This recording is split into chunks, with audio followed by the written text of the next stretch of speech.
Hello and welcome. Today we're starting a new series. Uh, we ended the last series that was on the patriarchs of old via the Dead Sea Scrolls. And so I had to shake the bag up and pray over it and ask y'all to guide my hand to choose the next book he wanted us to go over that he would help us with and help us to understand. And it was the Temple Scroll. And so during this series, we're going to be exploring the Dead Sea Scrolls a bit further, and it's going to be via the Temple Scroll. Now, the Temple Scroll consists of 18 sheets of parchment, each of which has 3 to 4 columns of text. The scroll's total length is 8.146 meters, or just over a little over 26 feet long. That's pretty long. It is the largest scroll found amongst the Qumran caves. So out of all the Dead Sea Scrolls, this is the largest of them all. You know, and it's the its second half is better preserved than the first half. The first half is not as well preserved, and so you're gonna see, as in some of the previous scrolls we went over, a lot of blanks and cutoffs and picking back up, you know. But that's a part of it. So that being said, as always, we're going to seek to align it with our canon. That is the scriptures that we know and love. You know, uh, and so we're going to continue to be using that as a measuring stick.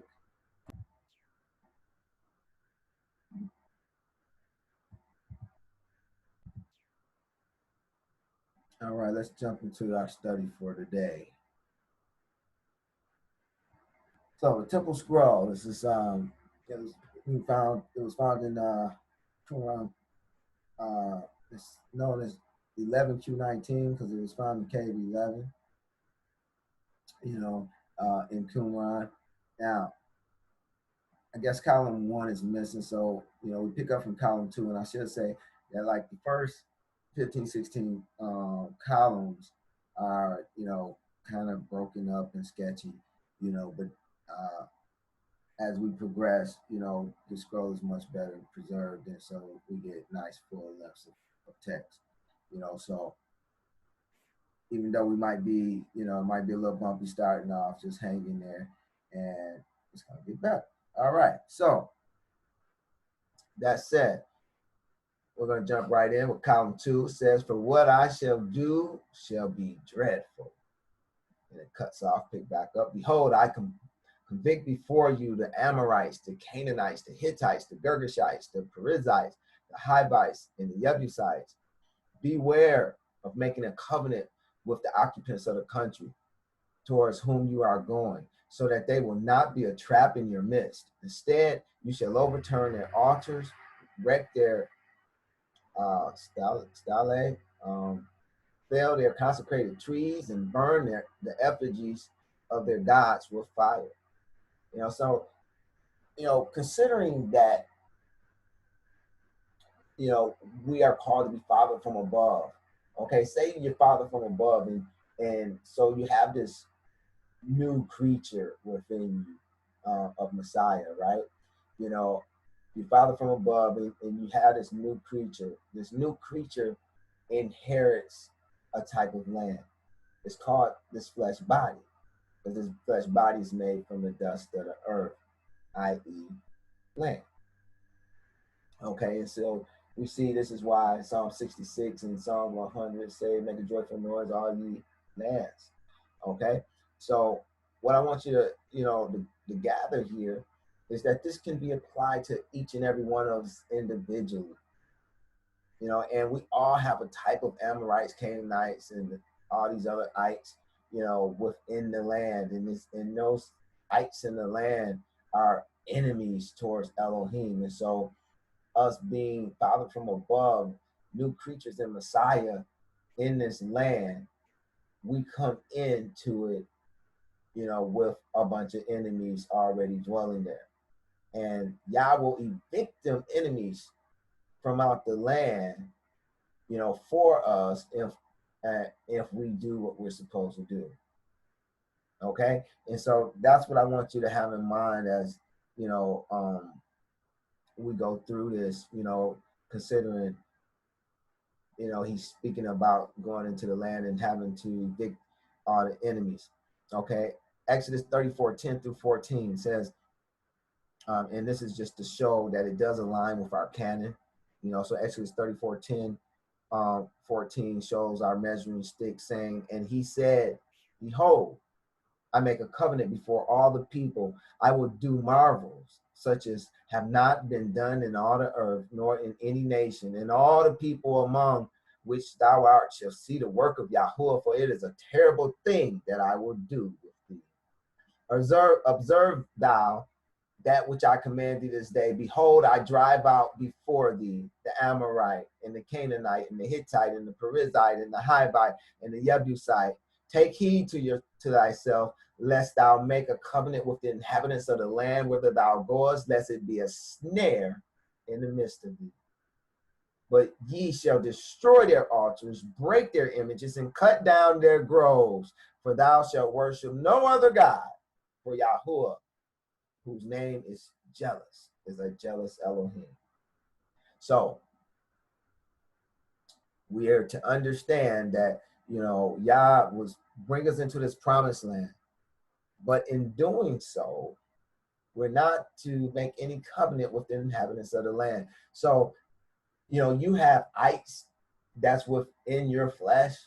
You know, when you are fathered from above and you come into this flesh, and there's ites that's already existing there and been there for a long time.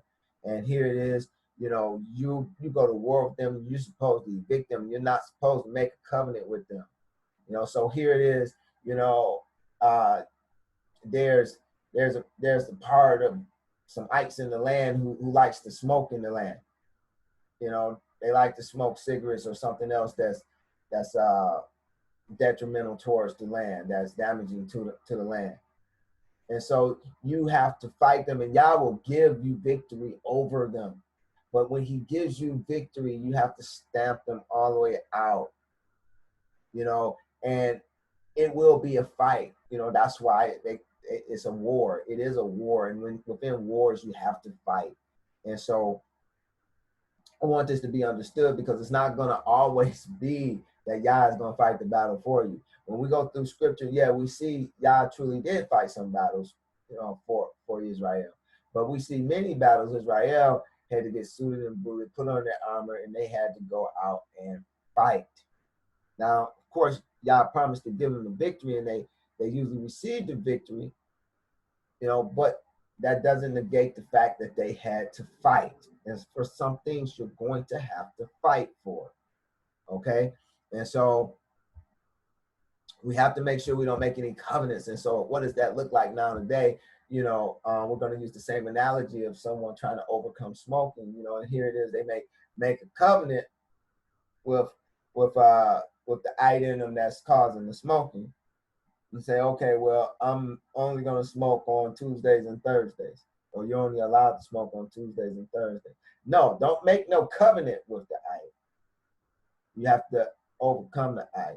You have to run them out the land. All right. So I just want to throw that out there. We're going to continue on, you know, with column 2. It also goes on to say, you shall not fancy the silver or the gold which is upon them. You shall not take it from them, and you shall not bring an abhorrence into your home and become anathema like it. You shall utterly loathe it, and you shall utterly abhor it, because it is anathema. You know, and so this is a point of contention for a lot of believers, you know, nowadays, and many of them don't even know it, and that's the sad part about it. See, but you know, they fancied the silver and gold, you know, of of the world and of the places, you know, where they've been sent, you know. And you have to understand that if you bring some things into your home, it can cause you to become an anathema like the things you brought in your home. You know, consider our measuring stick, you know, because this is not a new concept. And so in our measuring stick in Deuteronomy or Devarim 7, 25 and 26, it says, the graven images of their gods shall ye burn with fire. Thou shalt not desire the silver or gold that is on them, nor take it unto thee, lest thou be snared therein, for it is an abomination to Yahuwah thy Elohim. Neither shalt thou bring an abomination into thine house, lest thou be a cursed thing like it. But thou shalt utterly detest it, and thou shalt utterly abhor it, for it is a cursed thing. See, and this is again, a very important lesson to learn, and it's something that gets a lot of saints caught up today, you know, because they see the things of the world, and some of the things of the world just are really appeasing to our fleshly eyes. And so the lust of the eyes, lust of the flesh, and the pride of life gets in the way, and you know, we start desiring some of those things, you know. But we must be very careful, you know, and to not do that and bring certain things that are abominable into our homes. And so, because if we do, we'll become accursed just like that thing, you know. And that's a real important concept to understand. So we're going to take a look in scripture to a place that expresses this concept. It's found in Joshua chapter 7, you know, and it deals with the story of Achan. Joshua 7, 1 through 3, it says, but the children of Israel committed a trespass in the accursed thing. For Achan, the son of Carmi, the son of Zabdi, the son of Zerah, of the tribe of Yahudah, took the accursed thing, and the anger of Yahuwah was kindled against the children of Israel. And Joshua sent men from Jericho to Ai, which is beside Bethaven, on the east side of Bethel, and spake unto them, saying, go up and view the country. And the men went up and viewed Ai, and they returned to Joshua and said unto them, let not all the people go up, but let about 2,000 or 3,000 men go up and smite Ai, and make not all the people to labor thither, for there are but a few. All right, so the story continues in verses 4 through 9. It says, so there went up thither other people, about 3,000 men, and they fled before the men of Ai. And the men of Ai smote them, about 36 men.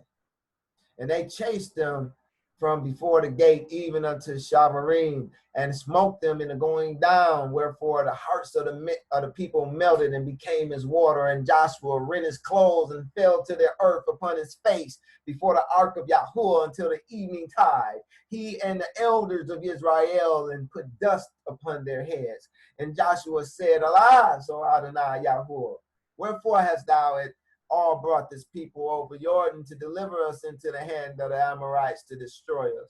Would to Elohim we had been content and dwelt on the other side Jordan. O Adonai, what shall I say when Israel turneth their backs before their enemies? For the Canaanites and all the inhabitants of the land shall hear of it, and shall environ us around, and cut off our name from the earth. And what wilt thou do unto thy great name? Verses 7 through 10. And Yahuwah said unto Joshua, get thee up, wherefore liest thou thus on thy face? Israel have sinned, and they have also transgressed my covenant which I commanded them. For they have taken of the accursed thing, and have also stolen and disassembled also, and they have put it even among their own stuff. Therefore the children of Israel could not stand before their enemies, but turned their backs before their enemies, because they were accursed. Neither will I be with you anymore, except ye destroy the accursed from among you. Up, sanctify the people, and say, sanctify yourselves against tomorrow. For thus saith Yahuwah Elohim of Israel, there is an accursed thing in the midst of thee, O Israel, thou cannot stand before thine enemies until you take away the accursed thing from among you. And this is, again, a very important concept to understand because, you know, Yah doesn't change. And so the same thing applies. If you're a part of Israel and you sin, you transgress the covenant of Elohim, you know, then, and you accept something into your home that is accursed, then you will become accursed just like it. You know, take note in verse 11 where it says he's stolen and disassembled also. You know, some people think because, you know, maybe they have something that's abominable and they, you know, they take it apart and just take the parts that they want and throw the rest away, you know, that maybe it's okay. You know, maybe you have some pagan guys made out of gold or what have you, and it has, you know, clothing on it. You know, maybe it's an idol, it has clothing or whatever, and you know, you throw all the clothing and everything away, but yet you decide, you know, well, I'm gonna keep the gold, you know, and you bring it into your home. Or maybe you think that because, you know, hey, you know, yeah, I just like it, you know, it's just an artifact. I like it. You know, yeah, maybe they worship it as a god, but I'm not going to worship it as no god. I'm not about to bow before it. You know, this is, you know, Yah knows my heart. You know, he knows, you know, that I'm not worshiping this thing. You know, I just, you know, it's just a cute trinket, or someone gifted it to me, you know, and I don't want to just, you know, give it away or throw it away, saying that someone, you know, gifted it to me. Maybe it's a gift from someone's travels, you know, a souvenir or something, you know. But you have to be careful of these things. And you have to be careful because everything has an origin, and if that origin is steeped in abominable aspects, you know, or in an abomination, then that thing, as innocent as it may be, you know, or it may seem, can cause you to become an abomination right along with it.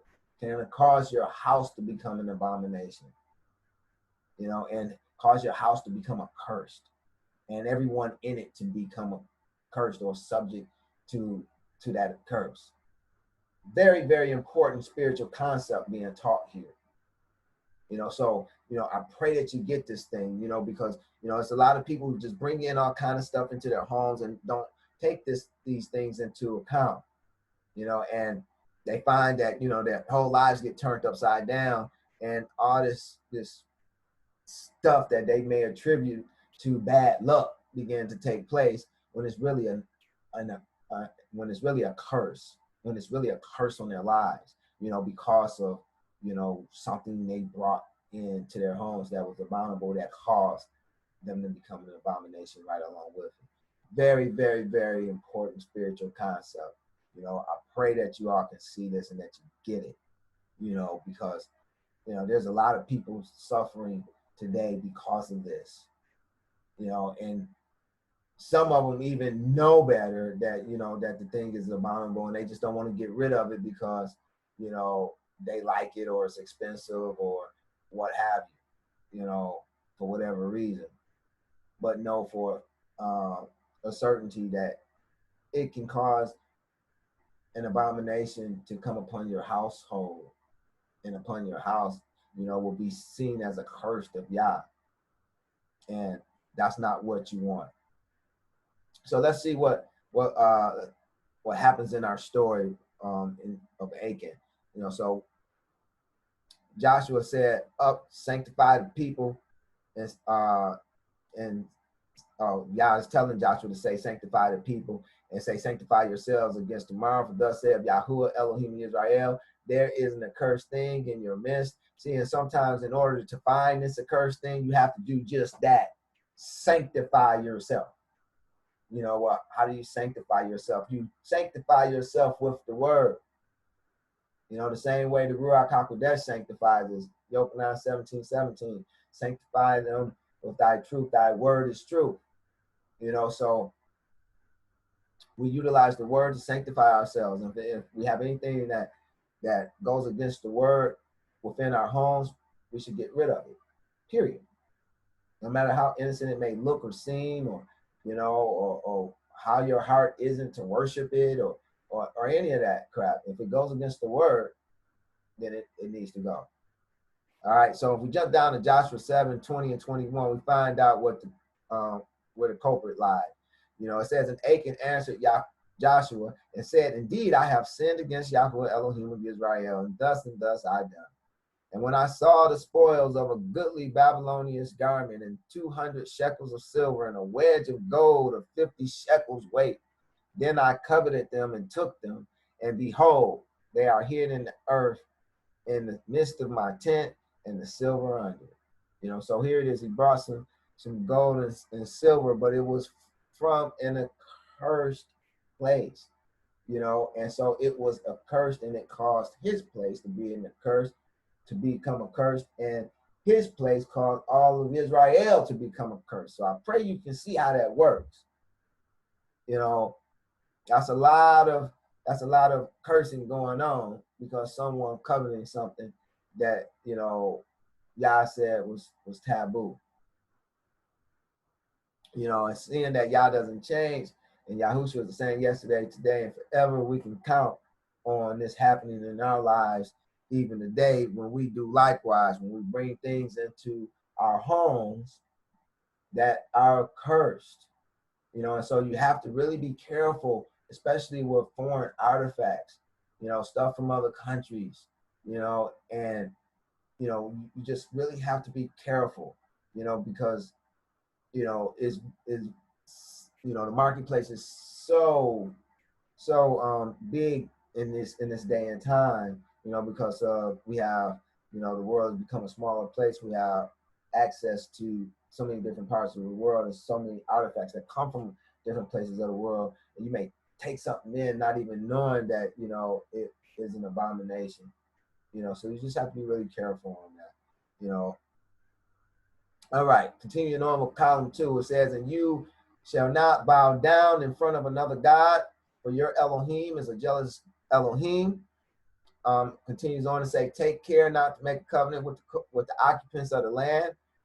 They whore after their gods and make sacrifices to them, lest they entice you, and you eat part of their sacrifices and accept their daughters for your sons, and your daughters will whore after their gods and will make your sons whore after. You know, and so we have an expression of this in scripture. You know, first of all, let's take a look at a passage that, you know, that aligns with it, so that we can see it's not, this concept isn't against our measuring stick. There's nothing new being introduced here. In Judges 2:1-5, we find it says, and an angel of Yahuwah came up from Gilgal to Barkim and said, I made you to go up out of Mitzrayim, and have brought you unto the land which I swear unto your fathers. And I said, I will never break my covenant with you. And ye shall make no league with the inhabitants of this land. Ye shall throw down their altars, but ye have not obeyed my voice. Why have ye done this? Therefore I also said, I will not drive them out from before you, but they shall be as thorns in your sides, and their gods shall be a snare unto you. And it came to pass, when the angel of Yahuwah spake these things unto all the children of Israel, that the people lifted up their voice and wept. And they called the name of the place Bokim, and they sacrificed there unto Yahuwah. You know, and we jump down to Judges 2:11, it says, and the children of Israel did evil in the sight of Yahuwah and served Baalim. You know, and so herein is another big problem, you know, within the faith. You know, and this one also gets a lot of people in trouble, you know, because they make inhabitants of the land. They make inhabitants, you know, with pagans and worship their gods. you know, and they don't realize that they're doing it, but spiritually speaking, you know, they're committing spiritual fornication, and they are spiritually doing these things. They are spiritually making covenants. They are making covenants, whether they realize it or not. They're making covenants, you know, with these other gods, you know. And in order to know if you're making a covenant with another God, you have to first know and understand what the term God means. Elohim, what does it mean? What is it? You know, if you look it up, I think it's number 430 in the Strong's, you'll see that it speaks to a judge or a ruler, you know. So are you adhering to other judges? You know, it says their God shall be a snare unto you. Selah. You know, and it said in verse 4, it says, and it came to pass when the angel of Yahuwah spake these words unto all the children of Israel, that the people lifted up their voice and wept. You know, well, you know, the angel is still saying the same thing today, but no one's crying in this day and time. There's no weeping in this day and time. Folks are making all types of covenants with the inhabitants of the land and with the enemy, and no one's crying about it. You know, and you know, you have to consider, you know, the spiritual aspect of these things, and because we're called to be spiritual people in Yahushua. In Yahushua HaMashiach, you know, we're called to be a spiritual clan. You know, except you be fathered from above, you shall by no means see the kingdom of Elohim. You have to become a spiritual being. And so, you know, you have to understand the spiritual aspect of these things.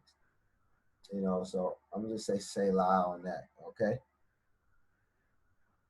You know, now we're going to take a look at an expression in scripture that speaks to that. It says in Israel, oh, I'm sorry, I'm coming from Numbers 25, verses 1 through 9. It says, in Israel abode in Shittim, and the people began to commit whoredom with the daughters of Moab. So, first of all, we're told that Israel abode in Shittim. So, Israel, of course, is man who wrestles with good and evil and prevails by holding on to Elohim.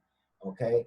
Abode in Shittim. Shittim is the same as acacia. Acacia is the type of wood. Shittim wood or acacia wood is the type of wood that represents the holy things of Elohim. So, you know, it represents, you know, goodness, you know, the goodness of Elohim, the holy things of Elohim, such as the Ark of the Covenant was that went in the Holy of Holies, you know, was made of shittim wood or acacia wood. Likewise with all the furniture, you know, the table of showbread and other pieces of furniture, you know, that was made with wood was made of acacia wood for the tabernacle, you know, and for the temple of Elohim. So, you know, I want you to be able to see the significance there. You know, Israel was abiding in a good place. In other words, you know, a good place, a type of holy. They had a type of holiness about them, you know. But then the enemy comes and entices them, you know, and causes them to falter. And so I want you to be able to see this picture, and I'm going through this so that you can see this picture, because the enemy is not going to come at you when you're already in wickedness. He has no need to come at you. He already have access to you when you're in wickedness. But when you are doing well, when you are abiding in righteousness, is when you can expect the enemy to come and try to entice you. And that's exactly what we see here in Numbers 25. Picking it up from verse 2, and they called the people unto the sacrifices of their gods, and the people did eat just what they weren't supposed to do, and bowed down to their gods. That means that they subjected themselves to their gods. They worshiped their gods, you know. And verse 3, and Israel joined himself unto Baal Peor, and the anger of Yahuwah was kindled against Israel. He joined himself, he yoked himself with Baal Peor. He entered into covenant with him. You know, big mistake. Verse 4, and Yahuwah said unto Moshe, take all the heads of the people and hang them up before Yahuwah against the sun. that the fierce anger of Yahuwah may be turned away from Israel. Now, I want you to pay, close attention to how Yah had Israel deal with that, because as Israel, we are going to make mistakes. And so this was a major mistake Israel made. But consider how Yah had them rectify it. So, he tells them, take all the heads of the people. So these are the chiefs, these are the leadership, these are the ones who was in charge, and hang them up before Yahuwah against the sun, that the fierce anger of Yahuwah may be turned away from Israel. So, get rid of the cause. They were supposed to be watching over and making certain that something like this didn't happen. So they fell short on their responsibilities, and so they had pay the price. Okay, verse 5. And Moshe said unto the judges of Israel, slay ye every one his men that were joined unto Baal Peor. So took all the heads of the people that caused them to join themselves to Baal Peor, and they were slain. All the ones that was joined to Baal Peor. And verse 6, and behold, one of the children of Israel came and brought unto his brethren a Midianitish woman in the sight of Moshe, and in the sight of all the congregation of the children of Israel, who were weeping before the door of the tabernacle of the congregation. And when Phinehas, the son of Eleazar, the son of Aaron the priest, saw it, he rose up from among the congregation and took a javelin in his hand, and he went after the man of Israel into the tent and thrust both of them through, the man of Israel and the woman through her belly. So the plague was stayed from the children of Israel. And those that died in the plague were 24,000. I want you to see, that a plague came upon Israel because of their sin. Okay? And this was a theme that was throughout the patriarchs of old. When we went through the patriarchs and was rediscovering the faith of our fathers, we saw that throughout that work, it was attributed, plagues and disease and sickness was attributed to sin. And we see nothing no different here. It's just on a national scale, but it works the same way on an individual scale. If you're an individual aspect of Israel and you sin, Yah will plague you. And so this is what we see, and the plague, those are the plague that died in that day were 24,000. So I pray that you can see the lesson in that, but because this is such an essential lesson, I'm going to go into it a little bit more. It's interesting to note that what happened with Israel and Baal Peor was an expression of one of the commandments of Yahushua as well. So if we look at the commandments of Yahushua in Matthew 5:27-30, he says, ye have heard that it was said by them of old time, thou shalt not commit adultery. But I say unto you, that whosoever looketh on a woman to lust after her, have committed adultery with her already in his heart. And if thy right eye offend thee, pluck it out and cast it from thee, for it is profitable for thee that one of thy members should perish, and not that thy whole body should be cast into hell. And if thy right hand offend thee, cut it off, cast it from thee, for it is profitable for thee that one of thy members should perish, and not that thy whole body should be cast into hell. Okay, if we take a look at this word offend, we see that it's scandalizo, number 4624, meaning to trip up or stumble. So, considering the right eye that causes one to trip up or stumble. Firstly, the eye is a part of the head, which depicts leadership. Secondly, the right eye, or the right side, I should say, speaks to our strong side. So firstly, the eye is a part of the head, which depicts leadership. Secondly, the right side speaks to your strong side. So it's speaking about strength, or power. And thirdly, the eye is the receptacle of light for the body. Yahshua taught if thy eye be single and full of light, the whole body will be full of light, and vice versa. So hence we can conclude that to pluck out your right eye speaks to the removal of your spiritual leader who's entrusted to help you understand spiritual matters, such as the apostles. The apostles, they were they were the ones who had the sight. They were the ones who had the light. They was the ones who were the first to see Yahushua and understand, his doctrines, and taught them to make when he made disciples of other men and taught them to them. So hence we're being told that even if you're an apostle, even if your spiritual leader who's entrusted to help you understand spiritual matters, offend or trip you up or cause you to stumble, then you're to cut them out, cut them off and cast them from you.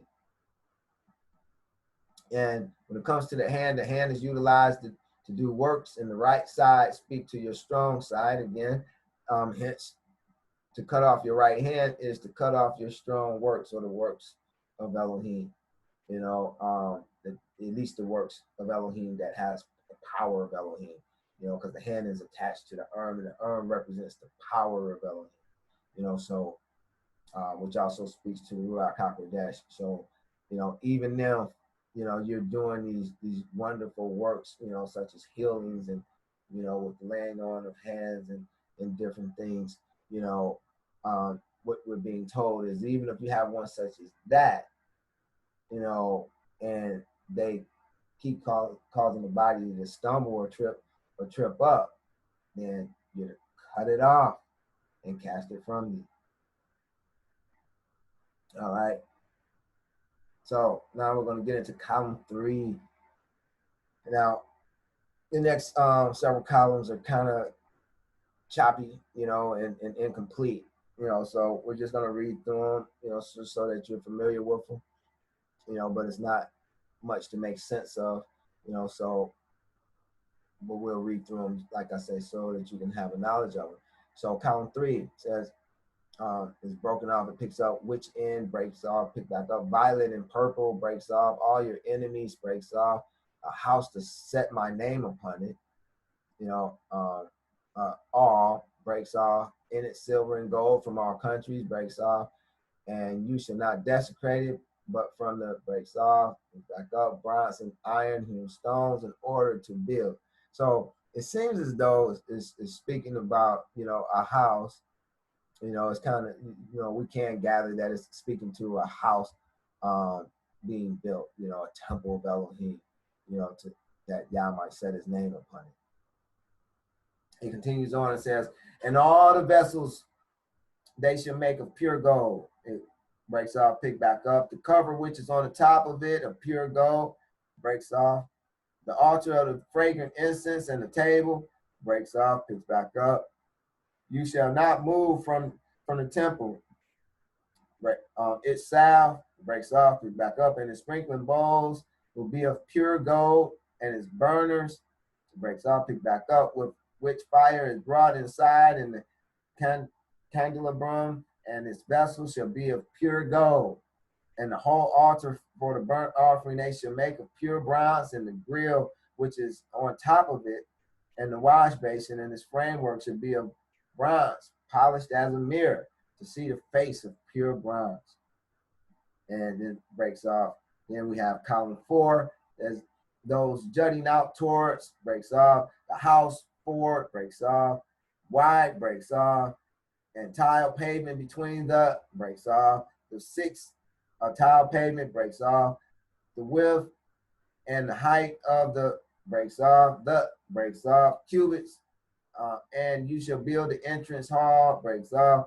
The width 10 cubits and its walls, breaks off. And 60 cubits high, breaks off. 12 cubits in height, breaks off. 21 cubits, breaks off. 20 cubits square, breaks off its half. That was column 4. Columns 5 through 7. Column 5, broken off in the beginning, which are connected, breaks off. Cubits break off. thickness 3, breaks off according to the size of, breaks off 28 cubits by 28 cubits, breaks off, and its height 40 cubits, and its timber work also, breaks off 10 cubits, the total height of the framework and the windows, breaks off, and 4 gates to the loft to the 4 corners, and the width of the gate 12 cubits, and its height 21 cubits, and all the framework and its windows, breaks off, lower and all encased with pure gold, breaks off, and you should make a portico, breaks off, in all, breaks off. Column 6. Upon is broke off, then upon breaks off, pick back up, 28 cubits by 28 cubits, and its height 40 cubits, and its timber work also 10 cubits.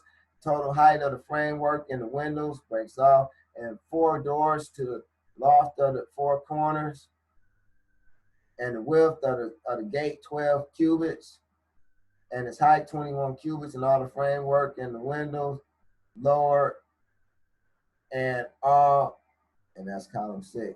Column 7, it's broken off in the beginning. The plank breaks off, picks up a plank, breaks off, pick back up, planks of wood, breaks off, pick back up, 110, breaks off, 80 planks, breaks off, on top of all, breaks off, any uncleanness, breaks off, 5 cubits in total, breaks off, cubits, breaks off, its height, and the cover which is on top, breaks off, cubits, breaks off, its width, and the 2 cherubim, breaks off, on the other side, stretching out their wings, breaks off, on top of the ark, in their faces, 1, breaks off, and you shall make gold veil, breaks off the veil, and that's column 7.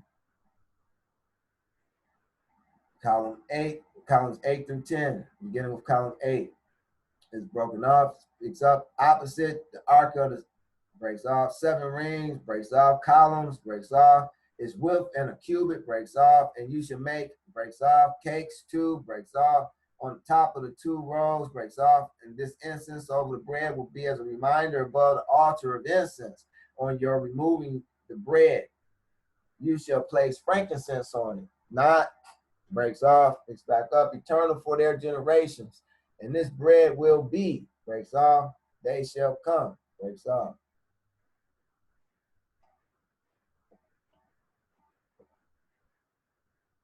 All right, column 9.